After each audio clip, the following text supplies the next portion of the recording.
உங்களுக்கு மாத்திரம் நீங்க கேட்டா கொடுக்கிற தேவன் அல்ல. நீங்க விசுவாசித்து எவனோ விசுவாசம் இல்லாத ஒருத்தன் படுத்திருக்கான் பாருங்க, அவனுக்காக உங்க விசுவாசத்தில் நீங்க கேட்டீங்கன்னா தேவன் அந்த மரணமா அது ஜீவனா நீ எந்த நோக்கத்துல கேட்கிறியோ அதை அவர் பிரகடனப்படுத்துவார். அல்லேலூயா. ஆகவே இந்திய நாளில் இருந்து நாம் தேவனுடைய வார்த்தையின் மேல் நம்முடைய விசுவாசத்தை கேட்டோம். ஏன்னா அத்தனையும் இந்த வேதாகம புஸ்தகத்துல நமக்கு ஆணித்தனமாய் ஊர்ஜிதமாய் இதிலே அவர் கொடுக்கப்பட்டிருக்கு. இதை விட்டுட்டு காசுக்காக, பொருளுக்காக, அந்தஸ்துகளுக்காக இந்த வாயின் வார்த்தைகளை மரணத்துக்கு நாம் விட்டு போட வேண்டாம், அல்லது இழிவான ஒரு காரியத்துக்கு உங்களை விட்டு போட வேண்டாம். அவன் எனக்கு மதிப்பு கொடுக்கலையே என்பதற்காக ஒரு துரோகத்தை நாம் பிசாசுக்கு அடிமைப்பட்டு நம்மை நாமே விட்டு போடுகிறோம்.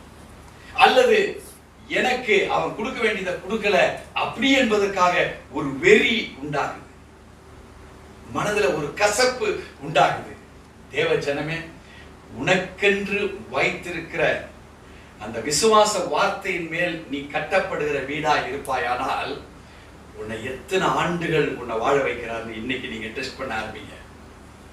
இன்னைக்கு நீங்க டெஸ்ட் பண்ணுங்க, வேற எதுவும் வேண்டாம். மத்தவன் கசப்பை உண்டு பண்றான், மத்தவன் எனக்கு காசு கொடுக்கல, மத்தவன் என்னை மதிக்கல, மத்தவன் எனக்கு செய்ய வேண்டிய குடும்ப மரியாதையை செய்யல, என்கிட்ட போன் பேசும்போது என்கிட்ட வேற மாதிரி பேசுனா, இதெல்லாம் தூக்கி போட்டுருங்க.